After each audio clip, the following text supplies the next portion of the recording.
नमस्कार मित्रांनो, आजच्या या व्हिडिओमध्ये आपण आर-टीच्या ज्या प्रेफरन्स लिंक आहे तर त्या ठिकाणी उपलब्ध करून देण्याबाबत जी अपडेट आलेली आहे तर ती अपडेट आपण या ठिकाणी पाहणार आहे. तर व्हिडिओ नक्की शेवटपर्यंत बघा आणि चॅनलवर नवीन असाल तर चॅनलला सबस्क्राईब करा. तर मित्रांनो, या ठिकाणी आपण पाहू शकतो जे परिपत्रक आहे तर ते 16 जानेवारीला या ठिकाणी पब्लिक करण्यात आलेलं आहे.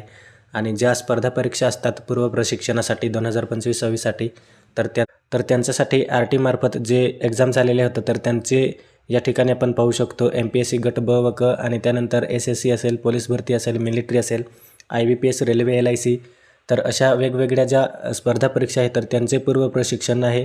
आणि त्यासाठी ज्या विद्यार्थ्यांची त्या ठिकाणी निवड झालेली आहे तर त्यांच्यासाठी त्या ठिकाणी जी लिंक आहे तर ती उपलब्ध करून देण्यात आलेली आहे. तर त्यासाठी आपण या ठिकाणी पाहू शकतो तुमचे जी 2025-26 साठी पूर्व परीक्षा CET झालेली होती तर त्यासाठी उमेदवारांना 12-15 रोजी त्या ठिकाणी जे वेटिंग लिस्ट आहे किंवा जे सिलेक्शन लिस्ट आहे तर ती त्या ठिकाणी पब्लिक करण्यात आलेली होती. आणि त्यांच्यासाठी या ठिकाणी आपण पाहू शकतो अण्णाभाऊ साठे संशोधन व प्रशिक्षण संस्था आर-टी मुंबई यांचे मार्फत राबवल्या जाणाऱ्या खाली नमूद केलेल्या स्पर्धा परीक्षा पूर्व प्रशिक्षण योजनांसाठी पात्र ठरलेल्या मातंग व त्यातील तत्सम जातीतील तत्पूर्ती व प्रतीक्षा यादीमध्ये निवड झालेल्या उमेदवारांना संबंधित प्रशिक्षण देणाऱ्या खाजगी व नामांकित प्रशिक्षण संस्थेची निवड करण्यासाठी विकल्प देण्याची सुविधा म्हणजेच काउन्सेलिंग पोर्टल जे आहे तर ते उपलब्ध करून देण्यात येत आहे.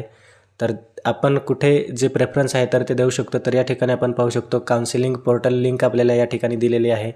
तर आपल्याला फक्त याच लिंकवरती जे प्रेफरन्स आहे तर ते त्या ठिकाणी आपल्याला द्यायचं आहे. तर आपण या ठिकाणी पाहू शकतो UPSC असेल, MPSC असेल, त्यानंतर IBPS असेल, पोलीस मिलिटरी असेल आणि SSC असेल.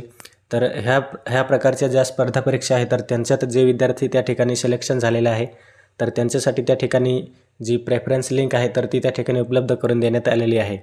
तर या ठिकाणी आपण पाहू शकतो विद्यार्थ्यांनी प्रशिक्षण संस्थांकडे सदर योजनांमध्ये अंतर्भूत नसणाऱ्या बाबी जसे की रोख रकमेची मागणी करणे, टॅबलेटची मागणी करणे, आर्थिक लाभाची मागणी करणे किंवा प्रशिक्षण कालावधीमध्ये विविध सवलतीची मागणी करणे व तत्सम स्वरूपाच्या मागण्या करत असल्याचे आढळल्यास संबंधित उमेदवारास योग्य ती कारवाई करून अशा उमेदवारांना अपात्र करण्यात येईल. तर मित्रांनो, या ठिकाणी आपल्याला सांगितलेलं आहे की आपण कोणत्याही ज्या संस्था आहेत तर त्यांच्याकडे आपण टॅबलेटची मागणी किंवा रोख रकमेची जर आपण मागणी केली तर आपल्यावर त्या ठिकाणी कारवाई होऊ शकते. अशा प्रकारचे जे कृत्य आहे तर ते आपण विद्यार्थ्यांनी करायचे नाही. तर अशा प्रकारची या ठिकाणी आपल्याला अपडेट दिलेली आहे. आणि त्यानंतर आपण पाहू शकतो ज्या योजनेची निवड उमेदवारांना केली असेल ती अंतिम मान्यता येऊन योजनेशी संबंधित नामनिर्देशित खाजगी नामांकित प्रशिक्षण संस्थांचे विकल्प देण्याची सुविधा उपलब्ध होईल. त्यानुसार नमूद असलेल्या संस्थांपैकी पसंतीच्या केवळ एका संस्थेस उमेदवारांनी पसंतीक्रम म्हणजेच प्रेफरन्स द्यायचा आहे. त्यानंतर कन्फर्म अँड लोक सिलेक्शनवर क्लिक केले असता आपले पसंतीक्रम त्या ठिकाणी नोंद होऊन त्यांची एक्नॉलेजमेंट रिसिप्ट तयार होईल आणि उमेदवारांनी पोचपावती प्रिंट काढून जतन करून ठेवावी.